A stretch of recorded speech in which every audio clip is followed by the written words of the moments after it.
One side is the loin right there. Off the other side, on the inside of the body, is the tenderloin. So it goes right along the inside here is the tenderloin. And then it has two of them in there. Then off the side comes the ribs and goes around here. So it's part of the rib cage. Your baby back ribs right along here off of that. Yum, yum, yum. We could, but I'm going to use them and show you how to French the bones. Have you heard of the word Frenching? Yes. Have you heard of the bones? Yes. So I'm going to French the bones and show you a good way to do that. If you're thinking of beef, you have the ribeye. In regards, it's called a ribeye. Here in the pork, it's called a pork rib. Or we're going to make chops out of it. It has the little eye right there. Okay, there, the little there. eye. Yeah, know that you guys can see you sitting or whatever. If you want to stand up, yes, they cut in front of all of you. Well, they can see because in the mirror I asked. And exactly, I'm not. Watch, I'll stab you. Poke you.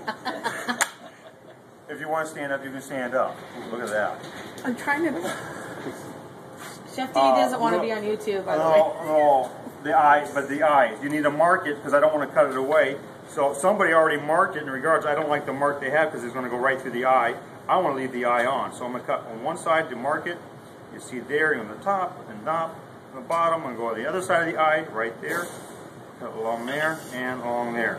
I'm going to go from one side to, I'm going to go from here to there. Cutting along there. I'm going to go along the back of the bone to get the membrane off it. This is where your cheap paring knives are great for this. Using your expensive paring knife you guys have, you're going to be trashing your knives after a while with this.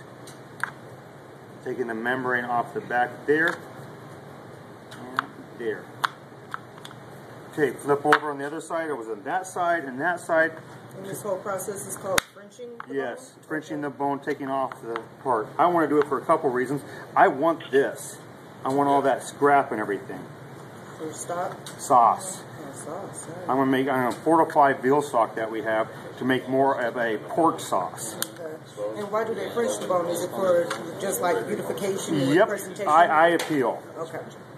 So you guys went over plating yesterday, and you know the idea of what looks pretty and everything. So we can use that for sauce. Sound chef would be kind of hard to follow. Well, you throw them in anybody into unprepared whatever, and not knowing who you are. He knows who you are. He did good. But He imitated Emerald for us. He was entertaining. Bam? Yeah, he did the Bam thing. He taught us some stuff. A lot of But he lifted his leg when he did it. So Oh, did he? It was like a... Yeah. So do you get the bone as clean as possible? As possible. I'm just pushing some of that membrane off of it right there. Got a lot of it off Giving that it a one. little massage there. chicken yesterday. He Frenched the wing bone? Yeah. Okay. So you go down one side, go around the other side, and there's more off of that one. Are you going to take the membrane off of the rest of that Off right of the there? bones, I'm going to beautify up the bones, because if I left it that way, it would burn. No, I'm talking about this part right here. Like when you're doing No, I'm rice, going to you leave take that on. off. I will leave that on. Okay. I could take it off, but I'm just going to leave it on. I want you guys to fight over your, That's slavery. If you don't get that, that's slavery. Okay, no. You don't understand that. That's dirty French. I'm sorry, I'm going to move, sister. I'm not going to go. Posing for pictures? Posing for pictures. Okay, Yeah, no, he's supposed then to you pose. better blog it. It is getting blogged. That's Son's Okay. job. Or Soul's job. Not Son. Sorry. Done so well. Sorry, Soul. So, next thing you can do is a trick. You can do it individually. Oh, I gotta cut this off. Still buffering anyway. You can, let's make it a little bit too long, because you don't want it touching the floor. See, that was touching the floor. Touching the floor. I don't want it, yeah. Go around the bone, go up on it. Easy, pork's a little bit harder, but then lamb's not as hard. And Oh, snap. Okay. I was like, is he about to do the that again. fanciest tie ever? But no, he's actually cleaning the bone. It's like, bend the bone.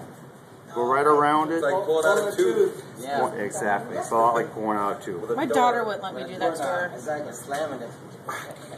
No, Mom, no. It doesn't always work, but sometimes it does. Get off a lot of it. I'll go over it It's one gonna more land on time. us. I'll go over it again with the knife.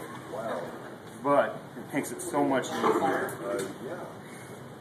So you have a banquet that has lamb chops on it, or a rack of lambs. You get 8 bones usually out of one rack. Right. So you can serve them 4 racks per person, and you have a party of 800. You know, so you're doing 400 of those little things, and you've got this guy like crazy. Yeah. You know, that's a big job to clean up racks of lambs or lamb. But not when you have tricks like that. So